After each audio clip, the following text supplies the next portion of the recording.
Hello everyone, আসসালামু আলাইকুম। সবাই কেমন আছেন? নিশ্চয়ই ভালো আছেন।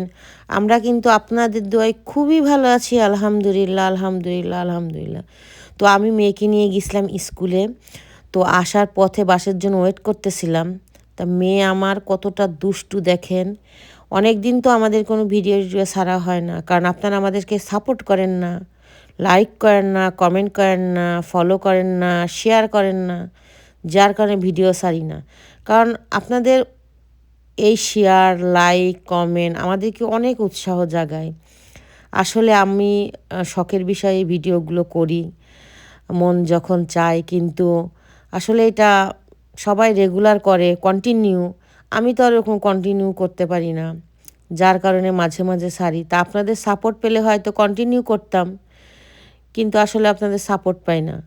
যার কারণে ভিডিও করার মন মানসিকতা নষ্ট হয়ে যায়। তা দেখুন, আমরা যখন রাস্তাতে আসতেছি, মেয়ে শুধু এই বরফ নিয়ে কি করতেছে দেখুন। আর আমার গায়ে সারা গায়ে মারতেছে, আর ভিজতেছে, নাচতেছে, গাইতেছে, খুব মজা করতেছে সে।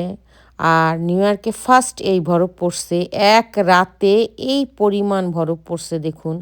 বরফ পড়ার কারণে মানে সারা রাস্তায় হাঁটাও যায় না, এতটা কষ্ট।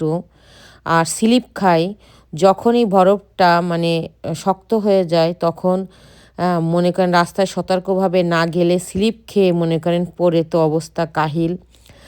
আর এখানে কিন্তু ঠান্ডা ওরকমের না, কিন্তু যখন বাতাস হয় তখন শরীরের ভিতরে পুরা শরীর মানে কাঁপুনি উঠে যায়। আপনি যতগুলো কাপড় পরবেন কাপড়।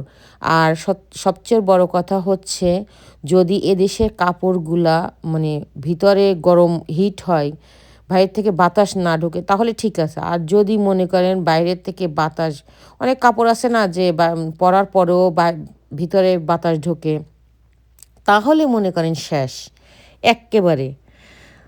কেউ যদি মরতে নাও চান, তাহলে এই বরফে একবার বের হইলে, বরফে না মানে ঠান্ডায় নিউ ইয়র্কে, এক্কেবারে শেষ।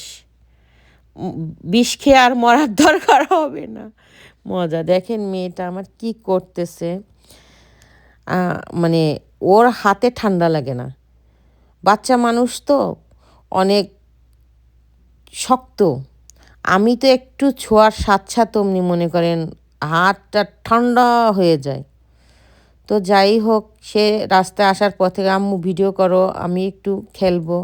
আমি বলছি ঠিক আছে, তখন ভিডিও করলাম আর ভাবলাম আপনাদের সাথে শেয়ার করি। তা আমি আর আমার মেয়ে এনজয় করতেছি। জানি না আপনাদের কাছে ভিডিও কেমন লেগেছে। যদি ভালো লাগে তাহলে একটু শেয়ার করবেন, লাইক করবেন, কমেন্ট করবেন, ফলো করবেন। আজকে এ পর্যন্ত। আল্লাহ হাফেজ।